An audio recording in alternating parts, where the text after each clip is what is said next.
Hey friends, in last week's episode, you got to watch along as my daughter and I started part 1 of this home office makeover series for my husband, hacking these Ikea Brimness cabinets, making them turn into semi-custom built-ins.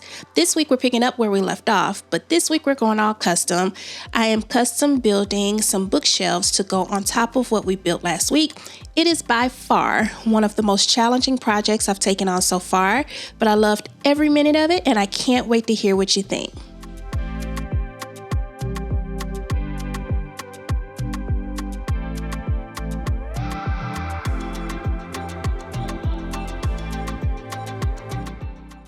Welcome to another episode of the vlog.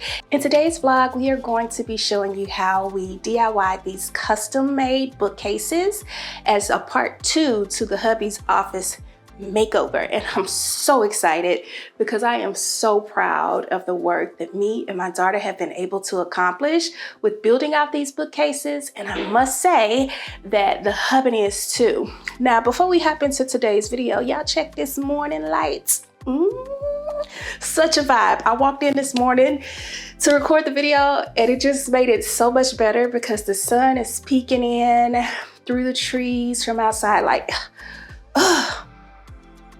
I'm a little bit jealous of the work that I have done in here because the hubby's vibe is going to be the hubby's office, is going to be such a vibe. So if you want to see how we custom made these bookcases, tune into today's video. This is part 2 of a several part series. I have no idea how long this is going to go. It will go until we finish the project, but we did some amazing work and we built this all by my brain, my measurements, my daughter's help in cutting and refining processes. Like, it's such a vibe. It's so exciting to share. So if you've never met me before, my name is Kay Whitaker. I'm a home interiors decorator here on YouTube. And we have just been kind of spending some time in our own home, kind of turning it from what we purchased a couple of years ago into something that is more well suited for our family. It's myself, my husband, and my 4 amazing kids. If you want to learn more about us, be sure to check us out on Instagram. We're returning to TikTok as of this week to kind of keep you in the loop with what's going on when we're not able to publish every week. But that's enough. Yep. Let's hop into today's video. All right, so step 1 of building these custom shelves meant we had to cut down all of our pieces according to the measurements that I had placed. Now, I use 3/4 inch plywood, and guys, if you're gonna do this, they have the plywood. I got it from Home Depot, and you can either do, I used the sand plywood after this because I realized I was going to be painting it. So to get the most expensive plywood didn't really make sense. There's one for I think it's birch, and then there's like a sand one. Use the sand one, girl. Save yourself about $20 per sheet if you're going to paint. If you're going to stain, then definitely get the birch. But if you're going to paint, you'll be fine with the sand. But what I had to do was cut down all of the pieces that I was going to need for the shelves. Then sand everything down outside to get all the edges nice and smooth before I started to assemble them. This is the most repetitive part of the process, so I won't bore you with all of the cuts, but just know there were a lot of cuts. I'll leave the details for our spacing down below. I'm working on a new website for the home interiors part, and once that website is up, I have a more in-detail blog on cut lists and stuff like that available over there. But basically what you see us doing now is once all the pieces were cut and we were ready to assemble, I knew that I wanted the height in between each one of the shelves to be 18 inches. So we marked off on each one of the shelves 18 inches from the bottom, drew an arrow going up so we knew which one was going to be the top. And then we started to assemble the 1x2 pieces that we had cut in order to sit the shelves on. You'll understand that more in just a second as you watch on, but that's basically what we're doing now. It's prepping the side pieces for those 1x2s to be installed.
Once all of the 1x2s were installed, we were able to connect all of the pieces together.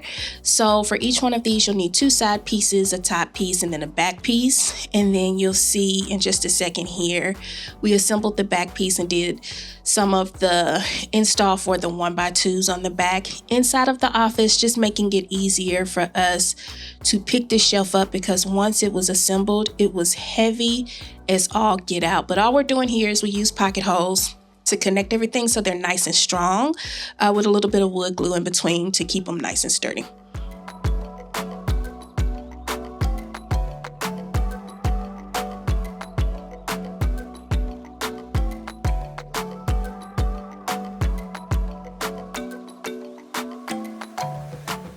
All right, so let's take a break real quick and talk about today's sponsor, or the sponsor of today's video. Now, y'all have seen me collaborate with these folks just about a million times because I love them so much.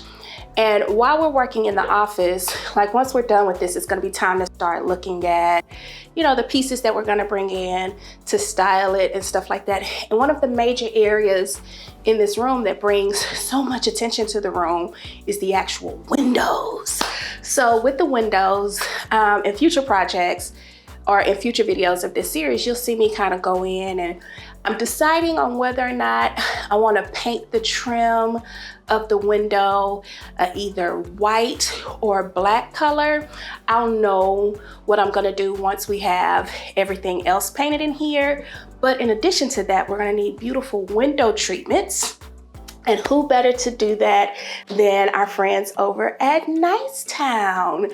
Now, you have seen me talk about Nicetown a jillion times because I am absolutely infatuated with their curtain line. So much to the effect is that I am thinking about going as far as collaborating with them to create like my own collection with them, because I love the quality of their products just that much. So when we get ready to put the curtains up and the window treatments, not only does Nicetown supply like really high quality custom size curtains for your space, they also have, which I'm a textiles girl, meaning I like pillow cushions and blankets and rugs and shades and stuff like that.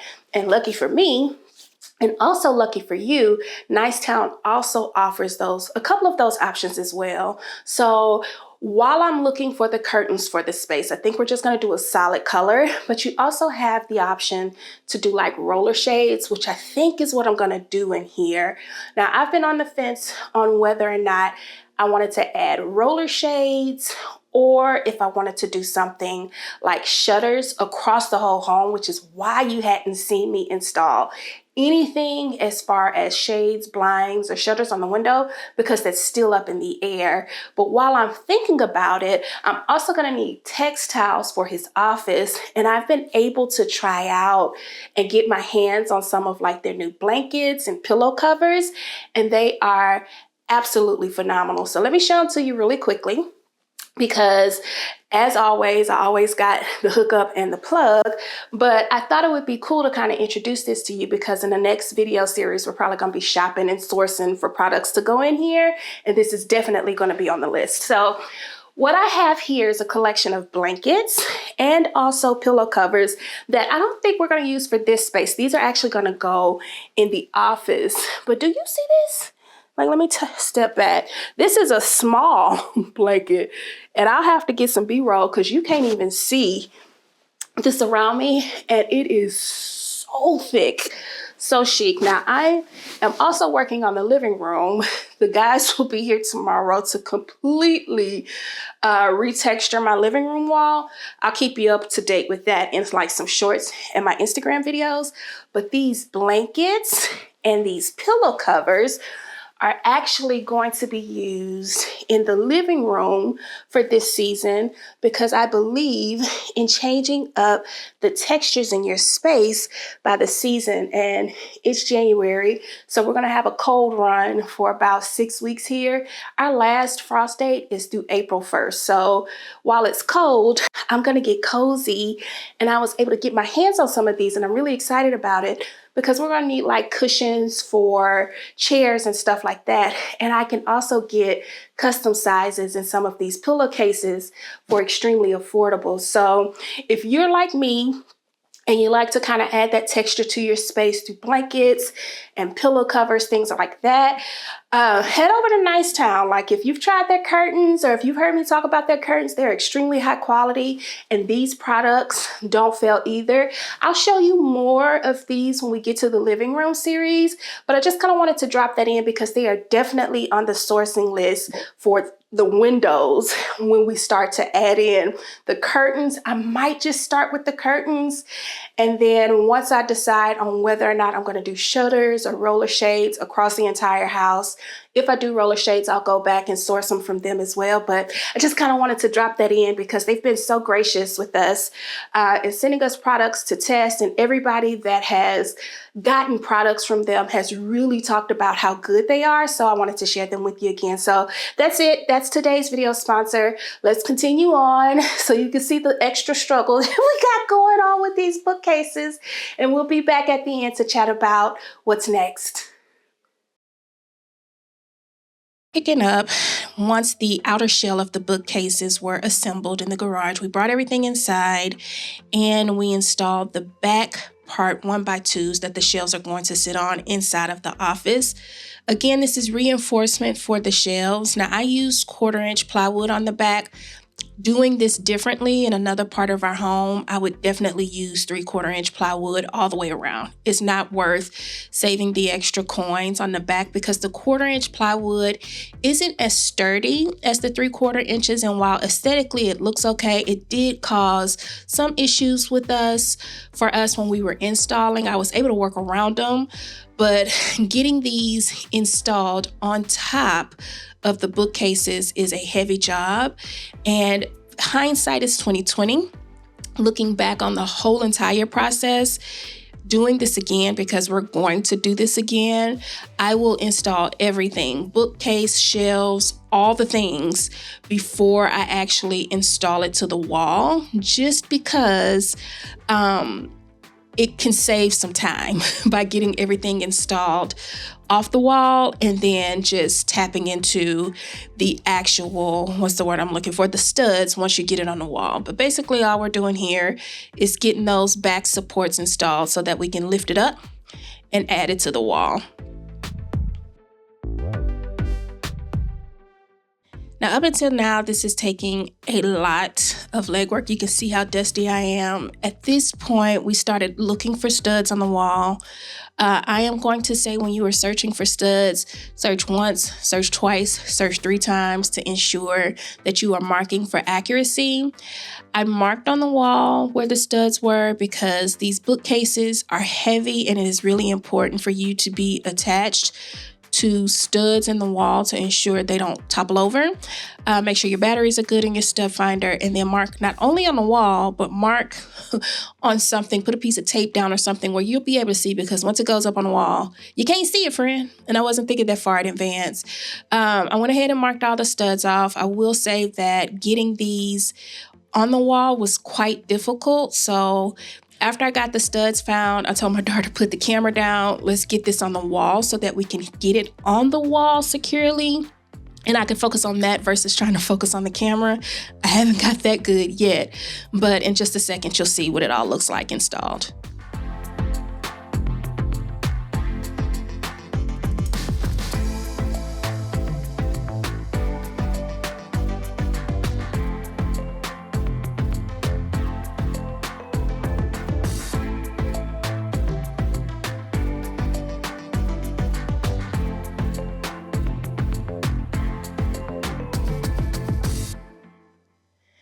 Okay, so now that everything is up on the wall, it's time to install the shelves.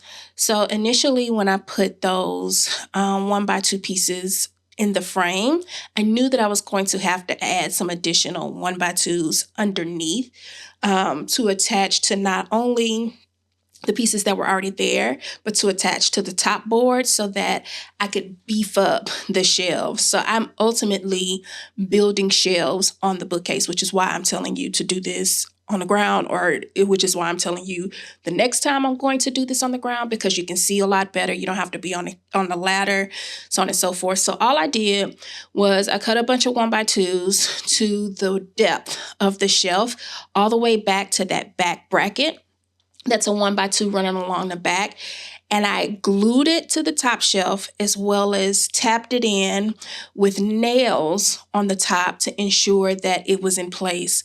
Once this step was done, and I knew that these additional supports were securely in place, I could then reinforce the bottom or close up the bottom of the shelf with that 1/4 inch sheet of plywood, so that when you're looking at the bookcase, you don't see any of the underside of the shelves. It was very important to me that this process was as clean as possible, or that this install was as clean as possible, because I wanted thick shelves, but I also didn't want there to be any gaps underneath the shelving. So I took my time. This is a long step, a long process, but I took my time to make sure we were doing that, because I really, really love the look of the thicker shelves and not being able to see any of the mechanics and hardware under each one of those shelves. That was important to me. While this is a DIY project, I didn't want it to look DIY on site. Like, I wanted to look like custom cabinets. So this is a part of the process, which takes a few more steps. You don't have to do this, but for me, it was kind of mandatory just for the look that I was going for.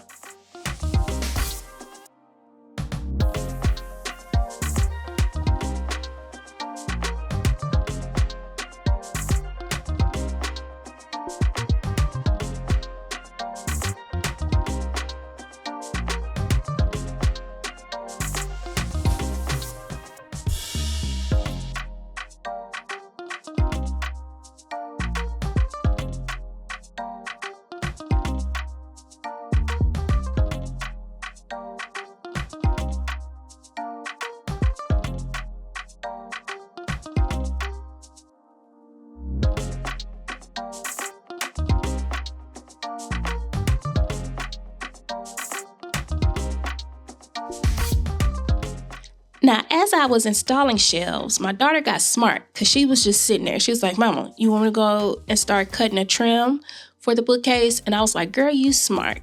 That is why you have a full scholarship to school, because you are smart."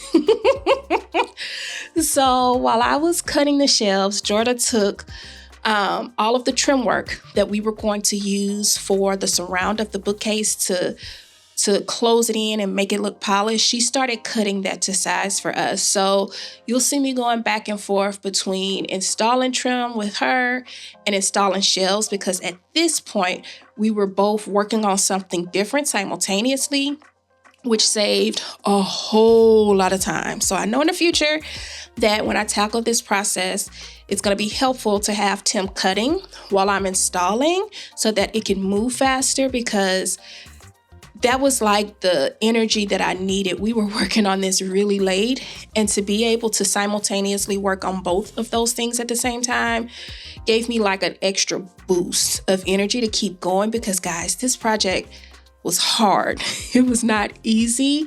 I'm not complaining. I loved every minute of it, but it is a challenge. Like, it looks straightforward, but it is challenging. You have to have a lot of upper body strength, or you have to have some upper body strength. And, there's a lot of measurements, a lot of installment, a lot of cutting. There is dust everywhere still that needs to be cleaned up, but it is really helpful if you have a second person on site that is able to help you do some additional cutting to save some time for you on your install. And that is one of the greatest lessons that I have taken away from this project, because y'all know I'll get out and try to do something myself on something of this magnitude, especially considering the fact that I'm thinking about doing this in my closet, thinking about offering it, or am willing to offer it as a service to you all. There will always be a second person when it comes down to installing like shelves and trim work and stuff, because speeds up the process, saves me time. So I was able to return to installing my shelves while homegirl was cutting, and we kind of just went back and forth to get everything done.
right, so by the end of the night, we ran out of supplies, so we still have some trim work and design work to do, but we made a whole lot of progress, and I am so pleased and so happy with where we are.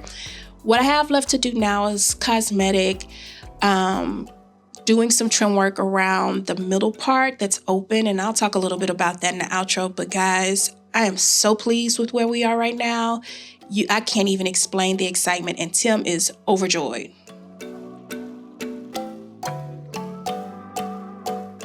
Alright guys, so that's a wrap for today's video. As you can see, there's still a little bit of trim work left to do as far as the uppers are concerned. We didn't get a chance to finish that up before today's video aired, so we just wanted to come in and kind of show you the progress so far. Jordan and I are going to finish like trimming everything out, closing everything off today, filling holes, start the sanding process so that we can start priming on tomorrow, so that by the time she leaves to go back to school, this area will be ready for paint, and Tim and I can pick it up from there. But it's been really fun building this out with her. I think she has a newfound passion for it. I definitely have a newfound passion for this. Like, I'm already drawing out plans for like the kitchen pantry, the bedroom closet. I'm like, ooh, who else's house can I go and build this in? So this is something that has been a challenge, but it's been something that I have absolutely loved every step of the way. And I'm excited to show you guys paint color and start sourcing like the accessories and stuff that we're going to decorate these humongous shelves with, to really make it all come together. As you can see in the mornings, it is such a vibe in here. I can't wait to bring him in here. Like, he has been so excited at watching the progress. I can't wait to see his reaction when we are totally done. But as for next week's video, I'll probably have you help me choose the paint color that we're going to put on the wall, and we're going to start shopping for accessories, because there's one more project that I have to do in here, which is transforming his table into something a little bit more modern and painting out the space. And then we'll start accessorizing. But I want to go ahead and get the decorations so that once I've painted and everything's good to go, we can move right in. So we'll probably do a little shopping run to some of our favorite places next week, show you some options that I'm thinking as far as paint are concerned, because I need to determine what paint's going to go on this wall and what paint I'm going to color the trim of the windows, so that we can get that process started. So thanks for tuning in. I'd love to hear your thoughts on what we've done so far. Let me know if there's any projects that you're working on. Let me know if there's any help that you might need as far as bringing stuff like this together. I have really enjoyed this, and I'm curious to see where it's gonna go. But for now, that's it for today's video. We're gonna wrap up so that we can go and get back to work, and we'll see you guys in next week's video. Bye now.